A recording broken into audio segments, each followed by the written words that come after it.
প্রধান নির্বাচন commissioner AMM Nasir Uddin বলেছেন, ঐক্যমত্য কমিশনের সংস্কারের দিকে তাকিয়ে থাকবে না নির্বাচন কমিশন। নিজেদের ক্ষমতার মধ্যে যা যা আছে তা নিয়ে ভোটের প্রস্তুতি নিচ্ছে ইসি। সকালে নির্বাচন কমিশন ভবনে অস্ট্রেলিয়ার রাষ্ট্রদূতের সাথে বৈঠক শেষে এসব কথা বলেন তিনি।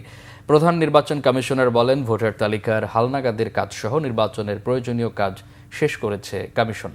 সংস্কারের দিকে তাকিয়ে থাকবে না ইসি, এমন মন্তব্য করে তিনি বলেন, আগে যেসব সংস্কার প্রয়োজন সেগুলো আগে করবে কমিশন।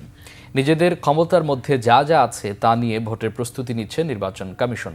এদিকে সুষ্ঠু ও অংশগ্রহণমূলক নির্বাচনে সব ধরনের সহযোগিতা করার কথা জানিয়েছেন অস্ট্রেলিয়ার হাইকমিশনার সুসান রাইলি।